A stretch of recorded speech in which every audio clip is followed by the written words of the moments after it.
여러분, 성경에서 가장 놀라운 약속이 무엇인지 아십니까? 창세기 8장 21절입니다. 여호와께서 그 향기를 받으시고 그 중심에 이르시되 내가 다시는 사람으로 말미암아 땅을 저주하지 아니하리니. 잠깐 멈춰 봅시다. 홍수로 온 세상을 심판하신 바로 그 하나님이십니다. 모든 생명체를 쓸어버리신 분이십니다. 그런데 갑자기 다시는 저주하지 않겠다고 하십니다. 더 이상한 것은 그 이유입니다. 이는 사람의 마음이 계획하는 바가 어려서부터 악함이라. 무슨 말씀입니까? 사람이 악하기 때문에 저주하지 않으신다고요? 논리가 맞지 않습니다. 홍수 전에도 사람이 악해서 심판하셨잖아요. 그런데 홍수 후에도 사람이 여전히 악하다고 하십니다. 그런데 왜 다시는 저주하지 않으신다는 겁니까? 대체 무슨 이유입니까? 오늘 그 비밀을 밝히겠습니다. 이 약속 속에 담긴 하나님의 마음을 보여드리겠습니다. 지금부터 시작합니다. 먼저 상황을 이해해야 합니다. 홍수가 끝났습니다. 물이 빠졌습니다. 노아 가족이 방주에서 나왔습니다. 1년하고 10일 만이었습니다. 창세기 7장 11절에 홍수가 시작되었고 창세기 8장 14절에 완전히 끝났습니다. 노아가 땅에 발을 디딥니다. 새로운 세상입니다. 하지만 황량합니다. 모든 것이 파괴되었습니다. 집도, 도시도, 사람도 없습니다. 오직 노아 가족 8명뿐입니다. 노아가 첫 번째로 한 일이 무엇입니까? 창세기 8장 20절입니다. 노아가 여호와께 제단을 쌓고 모든 정결한 짐승과 모든 정결한 새 중에서 제물을 취하여 번제로 제단에 드렸더니 제단을 쌓았습니다. 번제를 드렸습니다. 생각해 보십시오. 막 방주에서 나왔습니다. 집도 지어야 합니다. 농사도 시작해야 합니다. 생존이 급합니다. 그런데 가장 먼저 한 일이 예배입니다. 정결한 짐승을 잡았습니다. 방주에 7쌍씩 들어온 짐승들입니다. 귀한 것들이었습니다.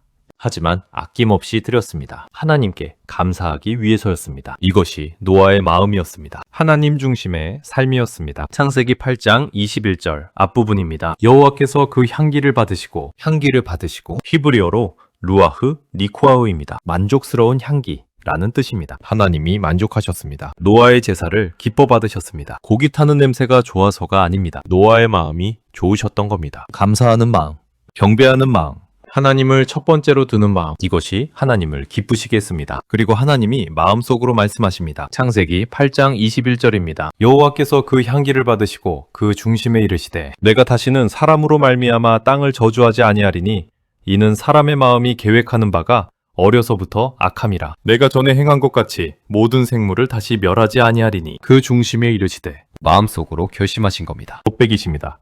다시는 사람으로 말미암아 땅을 저주하지 아니하리니. 엄청난 약속입니다. 다시는 홍수로 심판하지 않으신다는 겁니다. 그런데 이유가 이상합니다. 이는 사람의 마음이 계획하는 바가 어려서부터 악함이라. 창세기 6장 5절을 기억하십니까?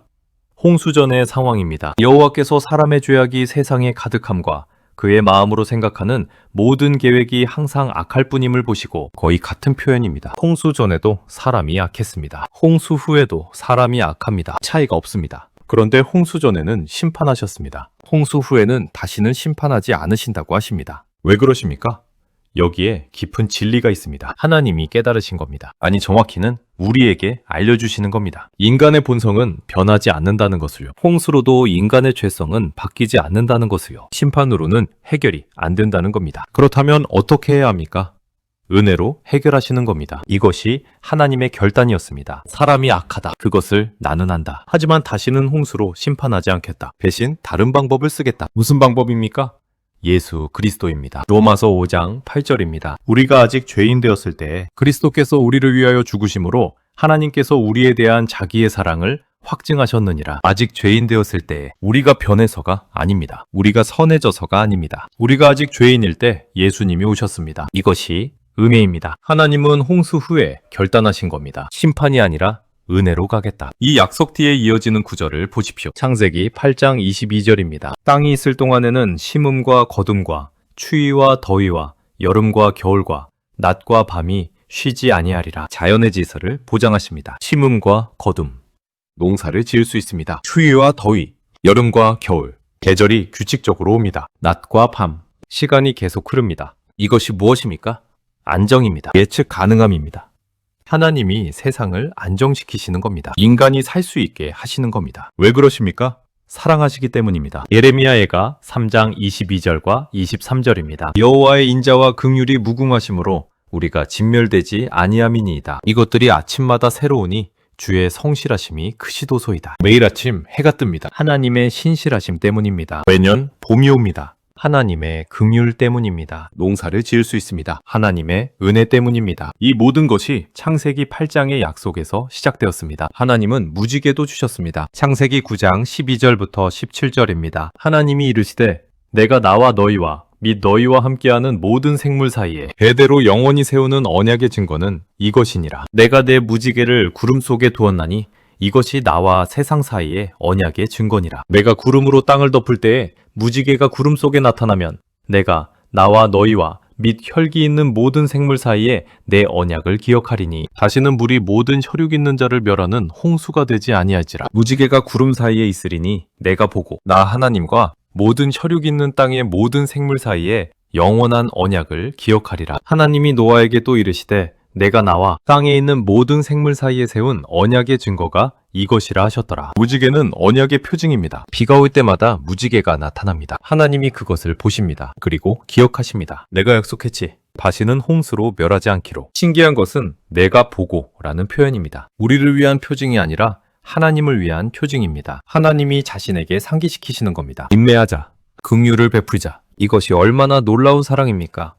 시편 103편 8절부터 14절을 봅시다. 여호와는 긍휼이 많으시고 은혜로우시며 노하기를 더디하시고 인자하심이 풍부하시도다. 자주 경책하지 아니하시며 노를 영원히 품지 아니하시리로다. 우리의 죄를 따라 우리를 처벌하지는 아니하시며 우리의 죄악을 따라 우리에게 그대로 갚지는 아니하셨으니 이는 하늘이 땅에서 높음같이 그를 경외하는 자에게 그의 인자하심이 크심이로다. 동이서에서 먼 것 같이 우리의 죄과를 우리에게서 멀리 옮기셨으며 아버지가 자식을 긍휼히 여김같이 여호와께서는 자기를 경외하는 자를 긍휼히 여기시나니 이는 그가 우리의 체질을 아시며 우리가 진토임을 기억하심이로다. 우리의 체질을 아시며 우리가 진토임을 기억하심이로다. 하나님이 우리를 아십니다. 우리가 약하다는 것을요. 우리가 죄인이라는 것을요. 그래서 긍휼히 여기십니다. 창세기 8장의 약속이 바로 이것입니다. 나는 너희가 악한 것을 안다. 하지만 사랑한다. 그래서 긍휼을 베풀겠다. 그렇다면 왜 노아의 제사 후에 이 약속을 하셨을까요?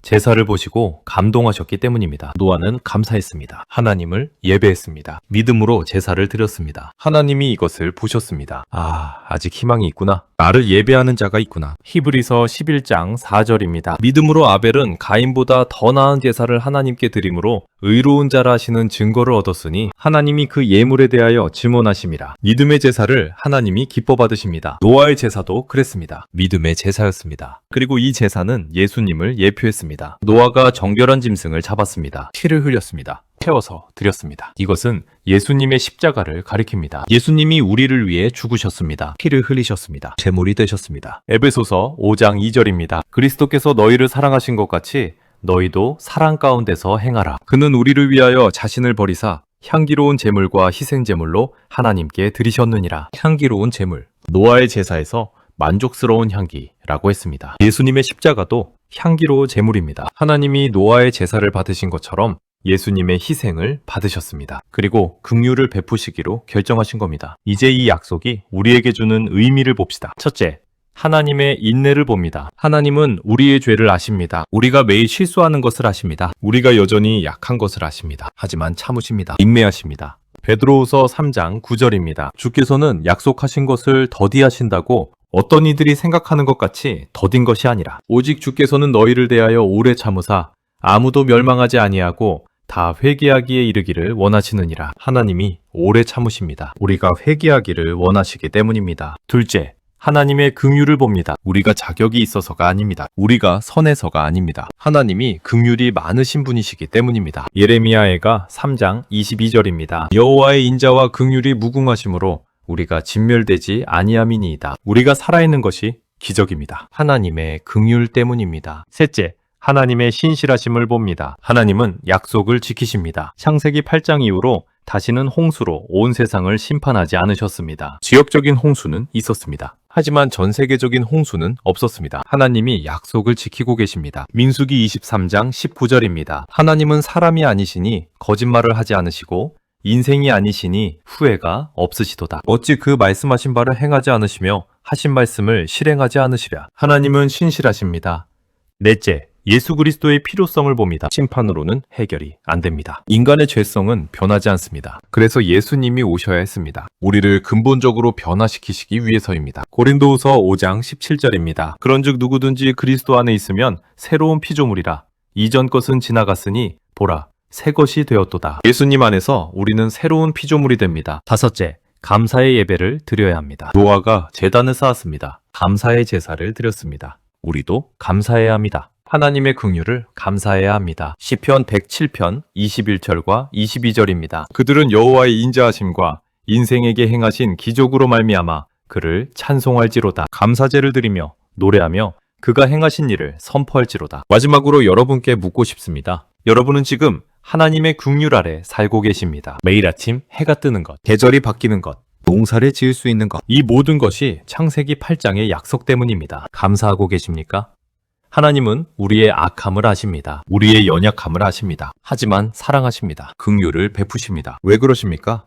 우리를 사랑하시기 때문입니다. 예수님을 보내실 계획이 있으셨기 때문입니다. 요한복음 3장 17절입니다. 하나님이 그 아들을 세상에 보내신 것은 세상을 심판하려 하심이 아니요 그로 말미암아 세상이 구원을 받게 하려 하심이라. 심판이 아니라 구원입니다. 이것이 하나님의 마음입니다. 창세기 8장의 약속이 바로 이것을 보여줍니다. 다시는 저주하지 않겠다. 왜입니까? 심판으로는 해결이 안 되기 때문입니다. 은혜로 해결하시기로 결정하셨기 때문입니다. 예수님을 보내시기로 계획하셨기 때문입니다. 우리를 사랑하시기 때문입니다. 이것이 하나님이 다시는 땅을 저주하지 않겠다고 하신 진짜 이유입니다. 오늘 이 긍휼을 받으십시오. 예수님을 믿으십시오. 그분이 우리를 위한 하나님의 답이십니다. 그리고 감사하십시오. 매일 아침 눈을 뜰 때마다 감사하십시오. 하나님의 신실하심을 감사하십시오. 무지개를 볼 때마다 기억하십시오. 하나님의 약속을요. 하나님의 사랑을요.